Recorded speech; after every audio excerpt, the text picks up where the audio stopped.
buenas noches, tengan todos ustedes participantes a nuestro live del día de hoy de la Oficina de la Mujer del Colegio de Médicos y Cirujanos de Costa Rica. Para mí es un grato honor tenerlos a todos en esta noche, en especial a nuestra expositora, que es una experta en el tema y es una expositora de lujo para nuestro país. Primero me voy a presentar, yo soy la doctora Cindy Vega Palavicini. Soy la coordinadora de la Oficina de la Mujer de este colegio profesional y tengo el grato honor de presentarles el tema del día de hoy, el cual es fertilidad en la población costarricense y mundial. La expositora del día de hoy nos va a contar si se podrá revertir el descenso de la fecundidad en nuestro país. La expositora es la doctora Delia Rivas Valdés. Ella es especialista en ginecología y obstetricia con una especialidad en reproducción humana. Además es directora del Laboratorio de Fertilización In Vitro de la California y subdirectora del Programa de Fertilización In Vitro de la California. Es pionera en nuestro país de este tema de fertilización in vitro junto al grupo especializado del Instituto Costarricense de Infertilidad, que incluye como su director al doctor Gerardo Escalante López. También incluye a la doctora Liliana Escalante, quien es la primera microbióloga en practicar fertilización in vitro en Costa Rica, y Eliam Jiménez Poveda, quien es la primera bióloga en Costa Rica en practicar esta técnica de fertilización in vitro en nuestro país. Los dejo con nuestra invitada, la doctora Delia Rivas. Muy bienvenida, doctora. Muchas gracias, doctora Cindy, por la oportunidad de poder compartir algunos conceptos con todos y todas. Hoy es el día de la fertilidad. Gracias, doctorcita. Vamos a dejar para el final todas las preguntas. Ustedes pueden ir haciendo sus preguntas en este mismo live. Pueden ir poniéndola en sus comentarios y vamos a leer cada uno de ellos, tanto comentarios como preguntas que tengan para la doctora. Muchísimas gracias a todos. Bueno, nuevamente muchas gracias por la oportunidad de poder compartir algunos conceptos con ustedes, y me gustaría empezar por hablar un poquito de que, bueno, fertilidad. Fertilidad es algo que se supone que la mayoría puede ser que nacemos con él, porque lo cierto es de que en específico la fertilidad en la parte femenina depende mucho de nuestro sistema, donde ocurren la mayor parte de los eventos de nuestra reproducción humana. Evidentemente, para que ocurra un nacimiento, nosotros tenemos que poder tener un óvulo, un espermatozoide, tienen que unirse, y para eso necesitamos tanto el sistema femenino como el sistema masculino. Ok, hablábamos que de lo que necesitamos nosotros para que se dé la reproducción en nuestra especie. Necesitamos un óvulo, un espermatozoide, y que el producto de la concepción, de esa concepción, se pueda implantar, y ojalá pasen 9 meses felices y que tengamos a un bebé. La fertilidad va a depender de la capacidad, obviamente, de que podamos ovular, y tenemos mujeres que no necesariamente tienen esa capacidad de nacimiento, llámese porque hay algunas mujeres que nacen sin sus ovarios, especialmente en la condición de síndrome de Turner.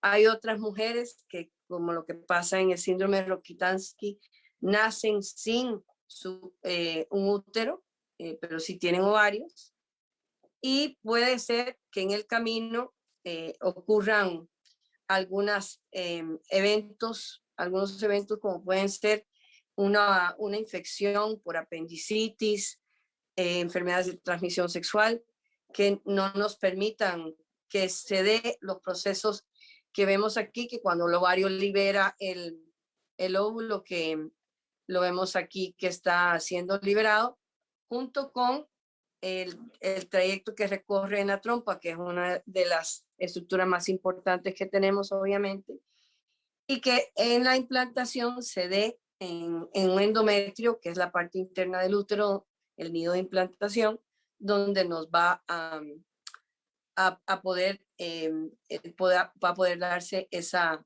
concepción. Un poquito aquí, a la hora de que aquí vemos como un óvulo, tenemos una fertilización por parte de un espermatozoide y ahí pasa sus etapas iniciales dentro de la trompa, baja al útero y primero Dios que ocurra esa implantación. Aquí vemos cómo realmente el útero tiene que poder recibir ese embrión que sale de una cáscara. Nosotros también tenemos una cáscara que tenemos que salir de ella y entonces contacta estas glándulas, arterias y demás para poder nutrirse, como se ve aquí. Y si eso no pasa, entonces tenemos problemas dentro de el ámbito postconcepcional. O sea, a veces tenemos esos problemas en poder concebir o incluso después de que haya habido una concepción, pero estamos hablando de lo que debería de pasar y ojalá que felizmente pase. Generalmente, el desarrollo humano, como dice aquí, nosotros tenemos nuestra regla, tenemos nuestra ovulación, ocurre la concepción y de ahí entonces 14 días después, generalmente, si no hay un embarazo, nos vendrá la regla o si no, continúa trabajando el ovario para que le diga al resto del cuerpo, aquí estoy. Y eso se hace por medio de una señal hormonal, que es la hormona del embarazo propiamente, que es producida por, por la parte del embrión, que será la placenta, porque hay que acordarse que la parte embrionaria tiene dos tejidos, uno que va a dar el ser humano y el otro que va a dar la placenta. Entonces, realmente el embrión humano se hace cuando ese disco trilaminar que dice ahí, que en medicina lo conocemos nosotros como endodermo, mesodermo, ectodermo, en donde nos va a producir organogénesis, o sea, el desarrollo de los órganos de un ser humano. Si no llega a ese disco trilaminar siquiera, pues obviamente no sigue adelante, la naturaleza lo detiene y hasta ahí llegará el embarazo. Y luego todo el periodo embrionario que sigue después de esto. Para que la mayor parte de las personas logren ese embarazo, usualmente pasan un mínimo de 4 meses. La persona que se logra embarazar de forma inmediata en un mes que lo está tratando o cuando no está tratando, realmente no es la norma. Generalmente para que el 40% de las parejas que busquen embarazo activamente lo logran, tiene que pasar 4 meses. De ahí, entonces, la mayor parte de la población de pacientes que buscan embarazo lo lograrán con 6 meses. Y generalmente para un año de estar intentando y que tengamos en las mujeres reglas normales, y normales quiere decir entre cada 21 a cada 35 días, generalmente pasan hasta 12 meses. Entonces, tiene que haber a veces una prueba de 12 ovulaciones para que se logre ese embarazo. Y hay que recordar de que si bien la mayor parte de los eventos reproductivos, como estamos viendo, pasa en nuestro cuerpo, lo cierto es que obviamente es muy necesario lo que es la parte masculina. Entonces tenemos que para hablar de fertilidad, entonces también hablamos o tenemos el término versus infertilidad. Y la infertilidad se considera desde hace mucho ya la inhabilidad para concebir luego de un año de relaciones sexuales sin anticoncepción en mujeres de 35 años. Obviamente estamos hablando de la pareja, porque la infertilidad nunca es necesariamente una culpa de una persona o de la otra. Se ve este asunto en pareja. La fertilidad o la infertilidad es de la pareja. Y en mujeres de mayor de 30, de más de 35 años, le damos un periodo de prueba de apenas 6 meses. ¿Y por qué? Porque 40 años marca el inicio donde potencialmente puede venir la menopausia. Nosotros tenemos la menopausia y es nuestro reloj biológico que no es tan firme en los hombres. Y digo que no es tan firme en los hombres porque los hombres también a los 40 sufren en muchos casos un descenso de su fertilidad.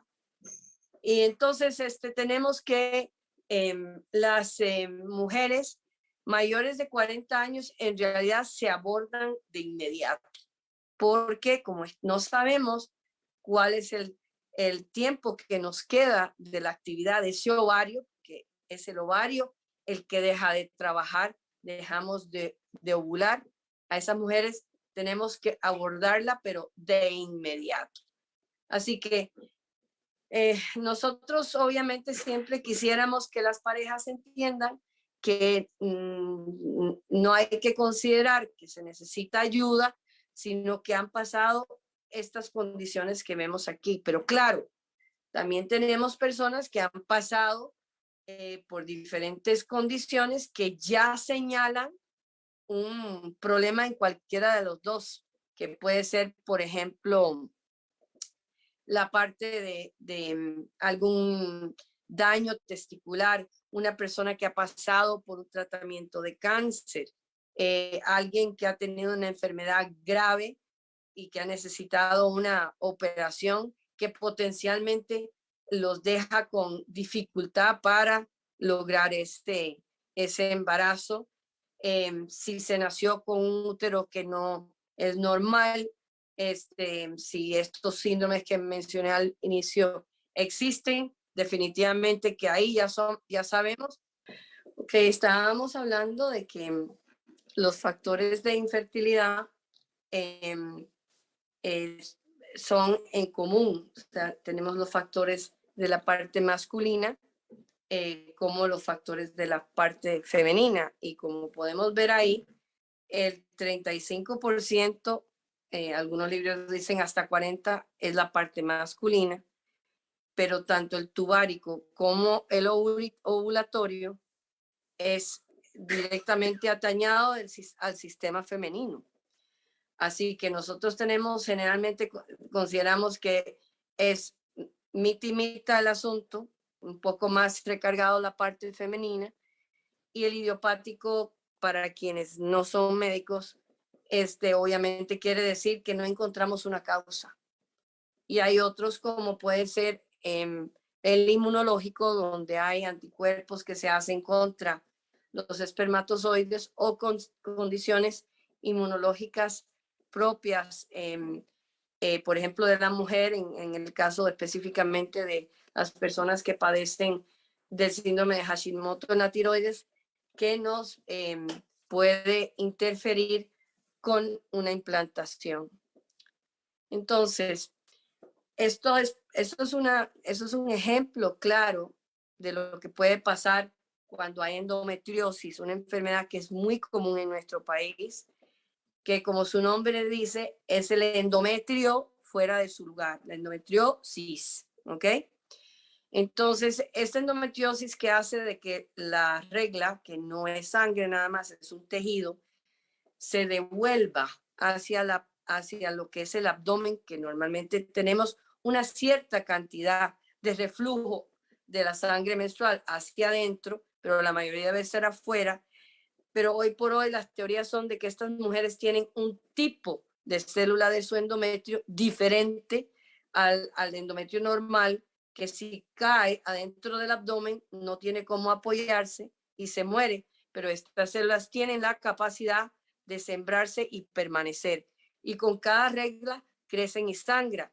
Y estas telas de araña que estamos viendo ahí es la respuesta del sistema de la mujer a lo que es un cuerpo extraño, algo que no debería estar ahí. Son sus propias células, pero lamentablemente son es un tejido que no debería de estar ahí y por lo tanto el cuerpo reacciona diciendo, uy, tengo que bloquear esto para que no llegue a otros órganos. Y se hacen estas telas de araña que sellan y pueden llegar a seriamente dañar un órgano tan importante como lo que es la trompa de falopio, que es donde precisamente se encuentran en su porción externa el espermatozoide con el óvulo. Entonces, todas estas condiciones que hemos visto quizás antes, esto de la endometriosis y algunas otras cosas con que se viene desde nacimiento, pueden causar la condición de infertilidad, de no poder quedar embarazada antes de una concepción, o sea, la concepción no se da. Pero también existen las pérdidas postconcepcionales. Y hay que darse cuenta que estas pérdidas postconcepcionales, cuando tenemos nuestras pérdidas, un aborto espontáneo, natural, es porque algo no viene bien con el embrión y el embarazo se detiene por parte de la naturaleza. Entonces vamos a ver cómo normalmente tenemos esta progresión de eventos felices a donde tenemos la fertilización de estos dos circulitos que están ahí. Es el núcleo que viene del espermatozoide y el otro es el núcleo que es propio del óvulo. Y como ven, hay una estructura alrededor que es una especie de cascarita, que es la que les digo, como ven abajo, que el embrión sale de ahí. Entonces, si todo va bien, desde la fertilización viene la primera división celular, después la segunda, tercera, a llegar a tener 64 o más células, que es lo que es la mórula, y se organiza para poder entonces ser esta, esta estructura que parece un globo que está ahí, que se expande y ya rompe la cáscara, se sale para esa implantación que vimos antes. Pero de repente no tenemos ese feliz final y tenemos como arriba algo que, si bien están los dos circulitos o hay 3 o 4, esto claramente no es un embrión normal, no va a salir adelante bien, como podemos ver abajo, hay una, en la figura que está aquí abajo, esa figura es algo que no tiene forma y que después entonces lo que va a suceder es que si bien a lo mejor llega a poder implantarse y llegar a este punto donde que es el blastocisto, que es como se llama que sale de la cáscara, pero siendo que es algo que no viene bien genéticamente, o se muere solito, ¿verdad? Porque apoptosis es la muerte celular genéticamente programada, donde la naturaleza no lo deja salir adelante, y de cualquier manera terminamos tristemente en un aborto. Y aquí es donde la medicina también tiene que ayudar a explicarle a las parejas qué es lo que pasa, ¿verdad? Por esa fertilidad, ¿por qué no la tengo? ¿Qué es lo que pasa? Que soy infértil o somos infértiles. Y hoy por hoy hay un montón de exámenes genéticos y una revisión extensa que se le hace a la pareja, que es tema quizás para otro día, para poder determinar si nosotros podemos o no lograr ese embarazo por métodos naturales, ¿verdad? O si vamos a necesitar ayuda, y para eso está la reproducción asistida, que va desde una simple inseminación o hasta algo más complejo como es fertilización in vitro y las técnicas incluso aún más avanzadas. Bueno, ¿y qué pasa en nuestro país, que dice que es el país más feliz del mundo? Este terruño que tanto queremos y que quisiéramos que esté cada día mejor. Pues fíjense ustedes que nosotros nos dimos a la tarea de empezar lo que es la técnica. Ahí está el grupo que mencioné antes, solamente nos falta la autora, nos falta nuestra bióloga Elian Jiménez, pero ese señor que está ahí a la par de mía es el doctor Robert Edwards, que hizo la primera fertilización in vitro en Inglaterra en 1978. Y nosotros obviamente vinimos muchos años después, en el 1994. Louise Brown, la primera bebé de in vitro, hoy por hoy es enfermera y es mamá. Entonces, algo muy bonito que tuvimos. Entonces, uno decía, bueno, ¿y por qué necesitamos nosotros estas técnicas de reproducción si el país, ¿verdad?, está bien? Pues resulta ser que en el año 2015 que fuimos a tratar de explicar por qué habíamos dado esta lucha para que tuviéramos la forma más avanzada de la reproducción asistida en el país, es que aquí pueden ustedes claramente ver cómo es que hemos descendido tan abiertamente. Desde el año 2000 teníamos una fecundidad que se define cuántos hijos tiene una mujer, ¿verdad? Y eso obviamente es una tasa, se multiplica por un factor X. Pero generalmente la población necesita para reponerse que las parejas, o sea, la mujer se demuestre que tiene 2.1 hijos, ese es el mínimo, para que luego de la pareja se pueda reponer. Eso se llama fecundidad de reemplazo, como dice aquí, pero eso es apenas para mantener, pero no aumenta la población estable. Entonces, si nosotros vemos que nosotros estábamos muy bien en el 2000 con el 2.37 de índice de fecundidad, miren cómo hemos bajado eso en el 2014 a 1.82, que claramente la curva es preocupante, el descenso que hay. No hace mucho nosotros teníamos 80,000 partos por año y alrededor del 2019 ya íbamos por, creo que eran alrededor de 50 y pico mil, o sea, un descenso de 30,000 partos por año. Increíble en nuestro país. Y tanto así que esto es de la República de este año, perdón, del año pasado, en donde ningún país en toda América Latina tiene una fecundación tan baja como Costa Rica. ¿Y cómo es esto? Resulta ser que estos datos vienen del INEC y ellos calculaban, como dice el artículo, que íbamos a llegar a esta población en el año 2030, ¿verdad? Pero hemos llegado a 1.4 hijos por mujer y el TGF es lo que dice la tasa global de fecundidad en el 2020.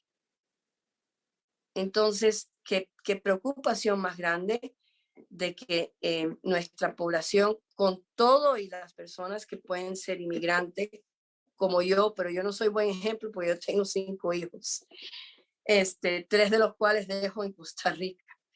Entonces, es triste ver una tasa como esta y tratar de explicarse y qué será lo que pasa, porque fíjese que cómo es que esto se centra alrededor de las mujeres, ¿no? Entonces, ¿por qué será? ¿Y cómo estamos nosotros en comparación con el resto del mundo? Bueno, ustedes saben que de las cosas más que han hecho más noticia últimamente es que Costa Rica luchó por ser miembro de la OCDE. Ahí en inglés sus cifras son OSD, pero es la misma cosa. Y es la Organización para la Cooperación y el Desarrollo Económico. Y es esta organización internacional para ayudar a mejorar políticas para que los países estén en mejores condiciones económicas. Pues el reporte, y fíjense que estos son los datos de los países miembros de la OCDE, que son Europa, Australia, y África no está incluido aquí.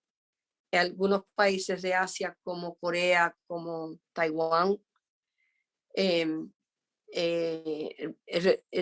resulta ser de que vemos como también en el mundo entero la fecundidad está bajando.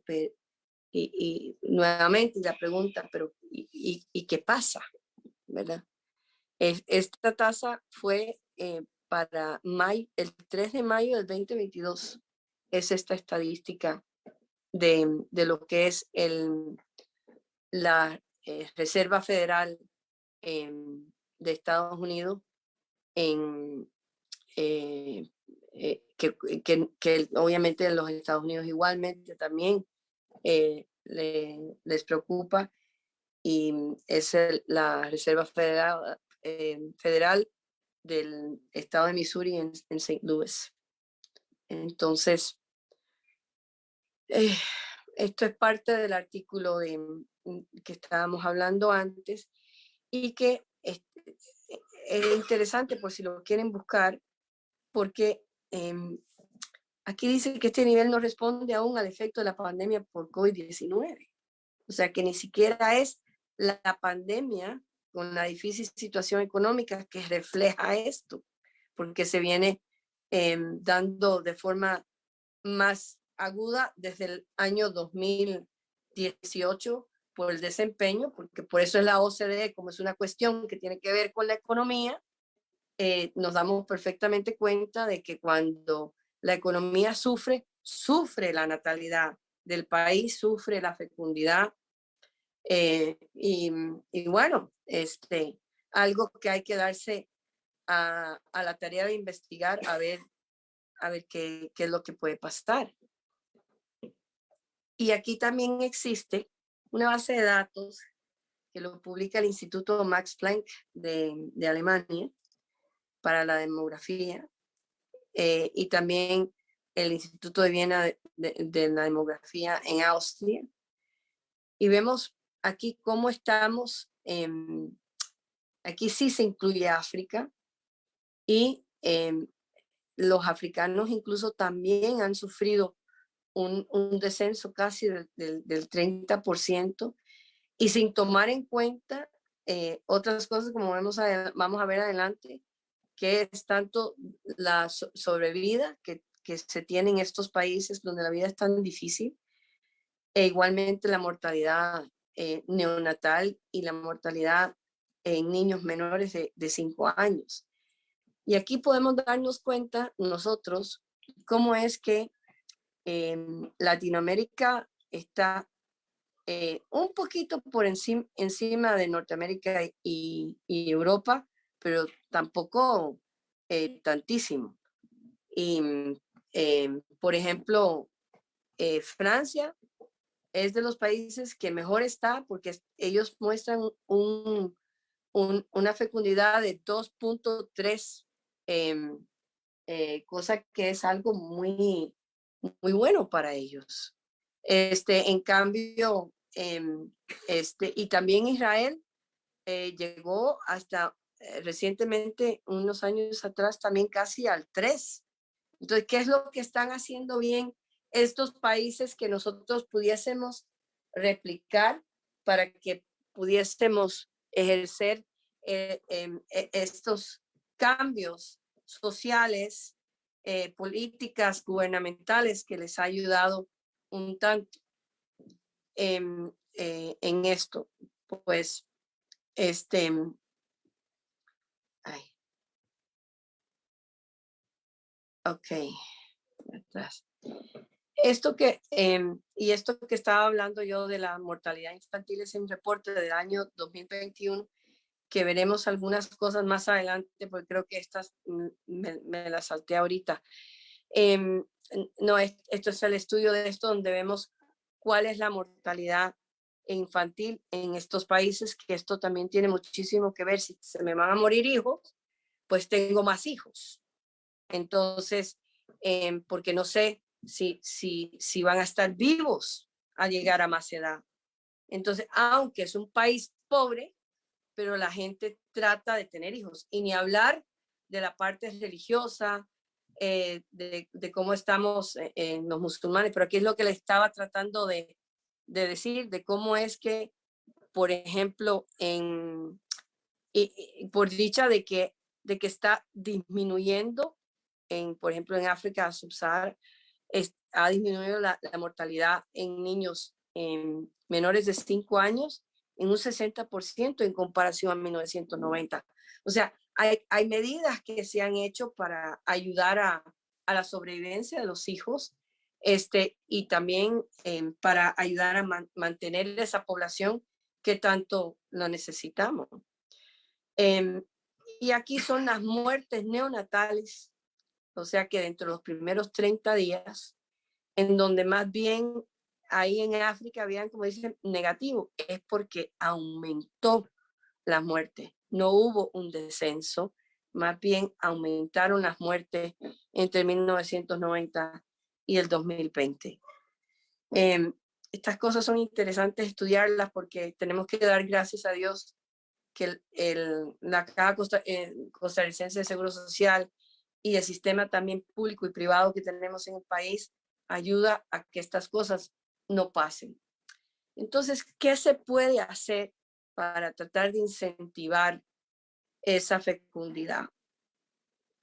Realmente, esto es un caso muy, muy interesante, porque esto es lo que son los nacimientos por año en todos estos meses, desde el 2012 al 2021 en Hungría.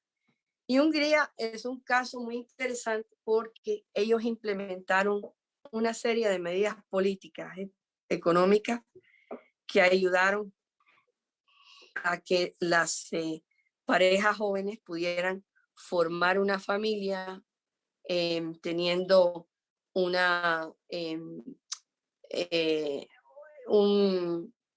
descuento, o sea, disminuir sus impuestos. Hubo un incentivo en la disminución de sus impuestos al salario, ¿no?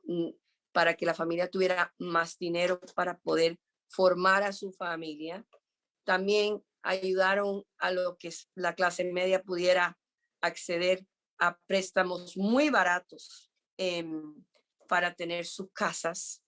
El gobierno realmente tomó muchas medidas, y como vemos aquí, de alguna manera aumentaron lo que es su fecundidad total en un porcentaje importante, porque pasó de 1.33 por mujer a 1.58. De quizás no se ve como tantísimo, pero de alguna manera sí se vio que a corto plazo hubo una mejoría en los nacimientos en el país. Así que sería interesante estudiar las medidas que tomó Hungría, e igualmente que Polonia también aumentó sus partos. Podemos ver cómo es que ellos estaban bien y empezaron a disminuir hasta llegaron a tener 413,000 nacimientos vivos, porque estos son nacimientos vivos, de los niños que nacen vivos por año. Y bueno, después tuvieron un descenso y no han reportado realmente el año 2021, a saber entonces cómo estaría esto. Estos también son datos de que la OCDE tiene una una sección donde estudia la parte económica con respecto al comportamiento de lo que es la unidad de la familia y, o sea, la familia como tal. Y estas cosas nos dicen claramente son los factores económicos, cómo es que nos afectan esto. Por ahí también leí un estudio donde si la mujer tenía más estudios y mejor condición económica, tenía más hijos. Eso definitivamente podría ser así. Sin embargo, también en las generaciones nuevas, quizás tienen sus propias aspiraciones y metas y desean poder tener sus logros, y cuando ven, pero el peligro es de que ya tenemos 35 años y ahora me está costando tener al hijo que tanto deseo. Entonces tenemos que ayudarles un poco más. Y yo la verdad creo que si hay algo que quisiera dejar como mensaje en esta exposición es: tengan sus hijos temprano. Los niños también tienen que ver que sus papás luchan, pero muchas veces uno siente de que se tiene que tener todo armado para que venga el niño, pero de tanto esperar vienen problemas después. Y definitivamente tenemos que mover políticas dentro del Estado que ayude a todas las clases, especialmente la clase media, para que ayude a tener sus hijos y que la economía de la familia permita que volvamos otra vez y no a tener un crecimiento de población y no el negativo que tenemos ahora, porque como siempre, o sea, no vemos a niños como unidad productora de quién va a pagar mis impuestos, pero la realidad es esa, que quién va a contribuir luego para la vejez de muchos. Entonces, en sí, la producción del país sufre, la economía del país sufre, y si con todo y la inmigración nosotros hemos caído a esos porcentajes, no digo yo que es preocupante, y son temas que tenemos que discutir. Agradezco profundamente este ratito para permitirme expresarles algunos pensamientos propios, y siempre, como dice el dicho, nunca está más oscuro que antes que el amanecer. Así que esperamos que entre todos podamos buscar una solución y mejorar el índice de natalidad de Costa Rica. Muchísimas gracias, doctora Rivas, por esta extraordinaria exposición. Y tan interesante, doctora, un tema tan actual para todas las personas en este momento, porque ciertamente conforme vamos envejeciendo, nos vamos dando cuenta de que verdaderamente nos puede llegar a afectar esta disminución en la tasa de natalidad en nuestro país. Por aquí comenta Carlos Salazar: creo que Francia ha abierto las puertas a poblaciones muy fecundas como los musulmanes. Bueno, en nuestro país también, ¿verdad? Tenemos algunas poblaciones, tal vez no tan grandes, pero sí tenemos algunas colonias de inmigrantes de países, algunos de Latinoamérica, tenemos de República Dominicana, de Haití, bueno, los nicaragüenses, nuestros hermanos que siempre han bajado un poquito hacia el sur para venir aquí a buscar condiciones laborales y familiares, ¿verdad? Para nadie es un secreto que nuestra seguridad social, el sistema de salud de Costa Rica es envidiable a nivel mundial, y esa es una de las opciones o alternativas que buscan los inmigrantes en nuestro país, pero parece que no está siendo suficiente, doctora. Así es, porque el temor es: voy a poder darle de comer a mi hijo, mandarlas a las escuelas. O sea, el costo de la vida son de las cosas que nuestros gobernantes tienen que ver, y tenemos que también tocarle la puerta a esos gobernantes y decir: ok, vamos a trabajar juntos, pero de alguna parte tiene que venir las opciones que pudiésemos tener. No hace falta que todo recaiga en el gobierno. Yo creo que también la ciudadanía tiene que empezar a dar ideas y se empieza teniendo una conversación sincera como esta. Así es, pues estos espacios son muy ricos precisamente para eso, para abrir la discusión en este tema en el que realmente todos estamos involucrados. No podemos seguir culpando los costarricenses al gobierno de todas las situaciones que pasan. Ahora que tenemos cambio de gobierno, pues con mucha esperanza. Cada vez que tenemos cambio de gobierno, tenemos la gran esperanza de que las cosas mejoren, de que haya una comunicación de manera bilateral que sea efectiva, que sea pues abierta, en el que de verdad nos sintamos escuchados los costarricenses, la comunidad científica, pues diversos grupos, ¿verdad? Que están muy activos en este momento y de verdad esperamos que podamos tener ese cambio. De igual manera, quedan cordialmente invitados a todas nuestras actividades. La doctora Rivas trabaja ahorita en el Hospital La California. Como les decía, en el programa de fertilización in vitro, la doctora Rivas está disponible en este hospital. Doctora, no sé si nos puede compartir su número de teléfono para citas. Pueden llamar al 2257-1287. Muchísimas gracias, doctora. Y de igual manera, bueno, sabemos que el doctor Escalante también está disponible en el mismo hospital para cualquier tema de infertilidad, ¿verdad? No solo de fertilización in vitro, sino que está abierto a cualquiera de las opciones que se manejan en el país para tratar la infertilidad y cualquier consulta en general de ginecología. Le agradezco una vez más, doctora. Y antes de despedirme, quiero invitarlos a nuestro próximo live, que es el día de mañana a la misma hora, a las 7 de la noche. El live va a tratar sobre la licencia de paternidad. Es un tema también que compete mucho a la Oficina de la Mujer. Vamos a estar hablando de a quiénes incluye esta nueva licencia de paternidad y cómo va a beneficiar la dinámica familiar. Cómo es que vamos a tratar como país de mejorar la corresponsabilidad en el cuidado de los papás y a que se puedan integrar un poco más a la dinámica de la crianza de los niños. Un tema también pues relacionado al del día de hoy. Muchísimas gracias a todos y doctora, de nuevo agradecerle por su increíble charla y su tan magistral como siempre conversación que tuvimos el día de hoy. Que tengan muy buenas noches todos. Gracias a ustedes, muchas gracias.